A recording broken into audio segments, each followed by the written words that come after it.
Okay, we're doing a tile inspection here. We got a gutter guard. I got my little stick here to put it up on the gutter. This actually paid off. This was used to be a fishing net of mine, and it's actually worked great for this. I can put my gutter guard on, reach up there and put it on. So then it stores away nice and neat in my truck. Boom. Grab the ladder, throw it up. Got to protect those gutters.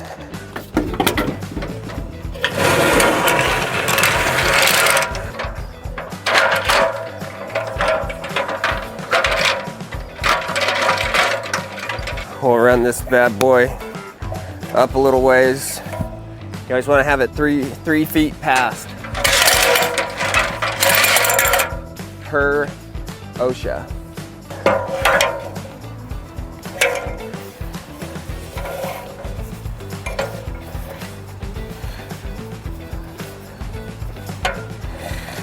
Okay, so I'm gonna do my company cam checklist here, and we'll go into our company cam, we'll pull our tile roofing checklist, and do my ground elevations. I'm not gonna bore you with that. We're gonna jump up on the roof real quick, get that stuff done.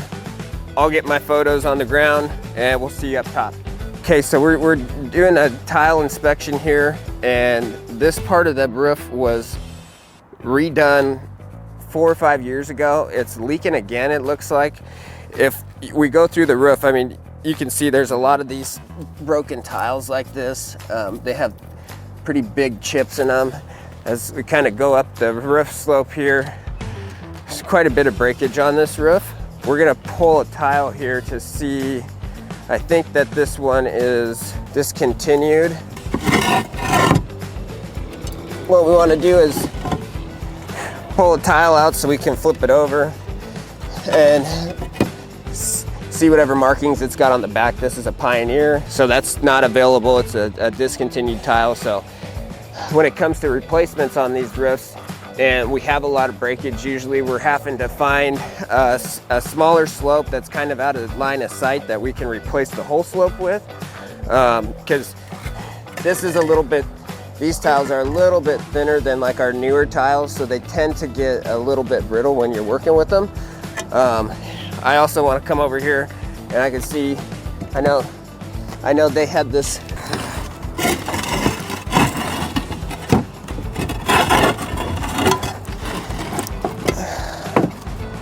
okay, so they had this slope done a couple years ago. Looks like maybe like a 30 or 40 pound, not sure who did it, but you can see like this stuff is already, for it being relatively new, for it to already be kind of curling like that, it's not ideal. That's why we go to a lot of the synthetics now, just because some of these traditional felts, they just don't hold up the way the synthetics do nowadays. They also had a leak down here. We'll go look at this flat roof. If we look at, we'll call that a fish mouth right there. So if you were to step back and look at this roof, you see there's a scupper right here. And then they do have one right here.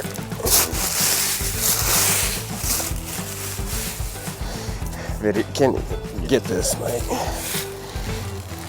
Roof maintenance is extremely important, especially like when you have lots of trees and stuff overhanging. So there's a scupper right here. And look at this. There's mud and dirt. That will start to build up, and it makes it very difficult for that water to drain. So the homeowner mentioned that they noticed a little bit of like leaks on the back side of this wall right here. Well, if we look, I mean, there's no scupper here. And then they have one back here in this corner, but look at all the debris that's you can kind of see the way the water's wanting to flow that way. All this buildup is just gonna restrict that. So really, that scupper's completely clogged. That water's having to go all the way down here on this deck to escape. You can see right here, that's an easy spot. That water, more than likely water's been getting in there. So it's behind this stucco. You know, it could certainly cause some issues. They haven't mentioned anything, but I think it's pretty obvious that water's probably getting in there.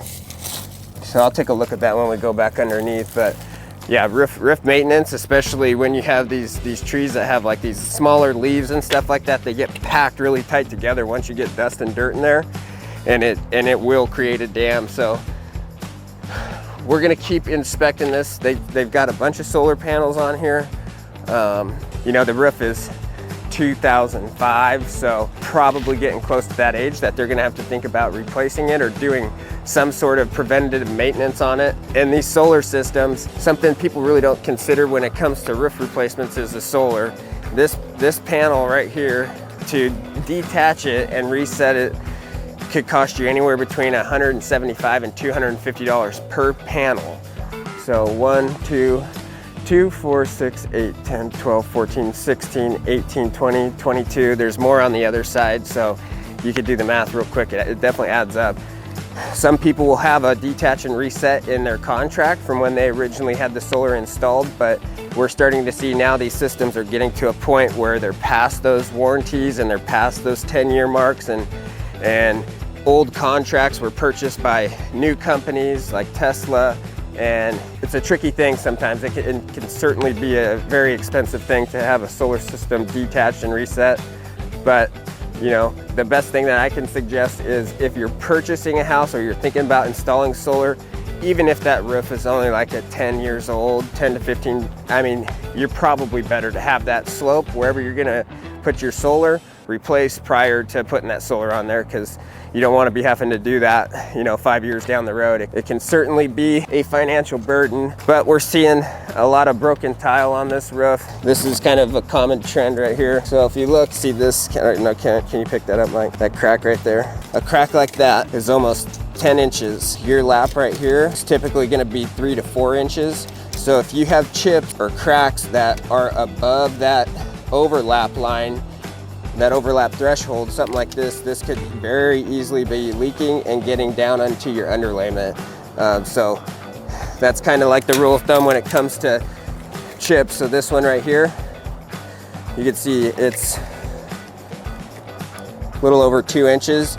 It's probably still, you know, has coverage there with that underlying tile. But this big one here, no. So if you're up there looking at your roof or doing any maintenance on it, it's even something like this guy.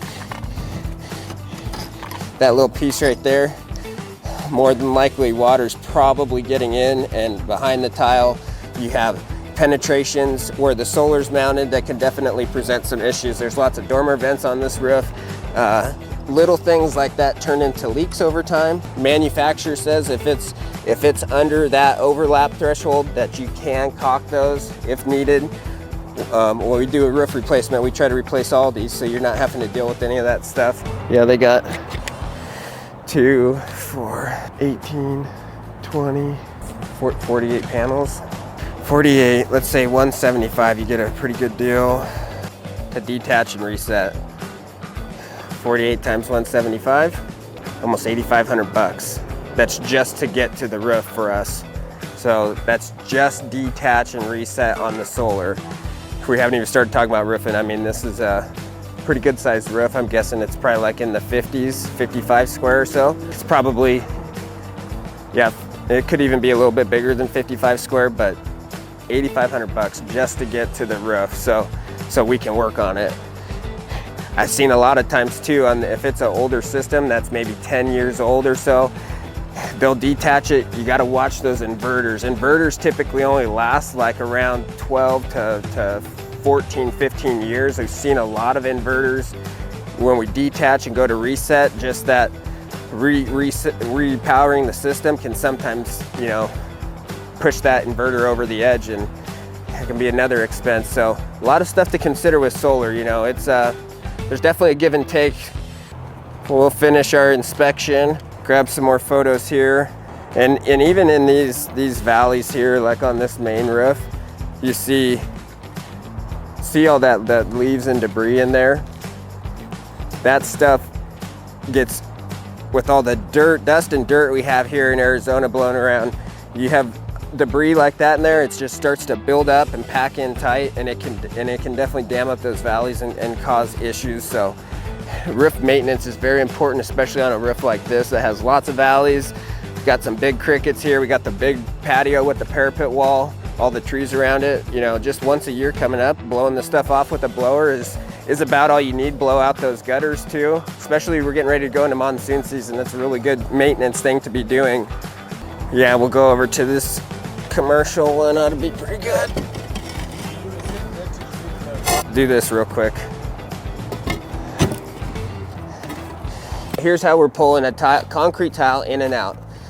Everybody asks me, how do you do it? The way I like to do it is you always have a lap on the left side of the tile. So this side's lapping over this tile. What I like to do is I'll pick this one up. I'll stick my foot under, is typically the easiest thing for me.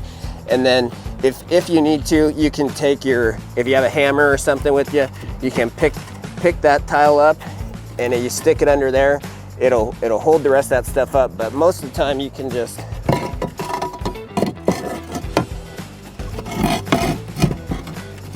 slide it up and you'll feel it hook on that lug on the back of the tile on the batten. I'll go and set it back down. It's not straight yet. Boom. Make sure they're all nice and straight. You'll feel it. That lug will hook on the top of that batten. That's how you know it's in the spot that it needs to be. There you go. It comes to that and it's like, well, we could battle this thing for 4 to 6 months and, you know, maybe I only get half to 3/4 of the roof approved. It's kind of up to the homeowner. It's really hard for people to hang in. It's a long time to deal with that, you know, so that's kind of what we're seeing. Even on the shingle side of things too, it's kind of started to head in that direction where it's like, it's so much work to keep the customer like on board and like keep their spirits up. Like for you to go through this long ass claim cycle, you're battling the insurance, you're trying to keep the homeowner on board. You know, they very well could have other contractors chirping in their ear. That guy's not doing it right. I'll get the roof approved for you. It's all bullshit. They're not gonna get it approved, but they're gonna talk shit, put that in that homeowner's head, and then that homeowner starts doubting you. And then you're trying to keep them hanging in there like, oh, we're right there. And then it's 2-3 weeks later and they're like, we're gonna go a different direction. And then you lose the thing altogether. It's a very tricky thing to navigate nowadays. It's not like it used to be. We used to run claims like all the time on most everything we got on as far as asphalt shingles went, but it's certainly changing. I mean, a lot of people saw the stuff, the Senate hearing with Allstate and State Farm. Tip of the iceberg for what really happens. Like what they talked about on that thing is just barely scratching the surface. And that's the stuff that we see every day when we're dealing with claims. Like, it's unfortunate that the policyholders have to deal with it, but we just have to change our strategies and how you have to be overly thorough about stuff now. That's just the way, like your documentation has to be extremely thorough. You have to be very credible in what you say. You see a lot of vandalism and stuff nowadays because guys are getting so desperate to get claims approved. I can go get on a shingle roof and it's very easy to identify like mechanical damage or vandalism. I'll go ask the homeowner if they've had anybody else on the roof and they tell me they've had so-and-so out here a couple days before. Like, okay, I know what happened. As soon as you start doing that stuff, it really hurts your credibility with adjusters, carriers, and you know, that time when you do have a legitimate claim and you have legitimate damage and good documentation, they're gonna doubt you just because of your history or, you know, what your company's known for. So credibility is like extremely important to, you know, us and our company. That's like a zero tolerance thing for us. It's really all you have when it comes to claims now. And even you can be the most credible person in the world and still get dragged through the fucking mud with insurance carriers and adjusters. So we'll see what happens with it. I certainly think there's gonna be some changes coming. We're already seeing some of it, but tile's extremely difficult to do claims with, that's for sure. So when you're inspecting tile roofs, wherever you have a cut, so it could be on a valley or on a hip, but if you were to look, you could see that all these tiles that are right on this hip, they're all like stepped up like that. Over time, these cut pieces, there's not a full batten strip there, so you'll start to see a lot of slippage. Typically they'll get caulked together or a mastic to hold this cut piece and the first full piece together, but that's a common thing. Little maintenance stuff, along with blowing out the valleys, go back in there, reset those tiles, re-adhere them to the existing tiles, because stuff like this, it's the same thing. Water can get up under there and behind those over time. So. Hey guys, if you enjoyed this video, don't forget to like, comment, subscribe. It helps us keep bringing you this great roofing content. Thanks for watching. TSM Roofing, we got you covered.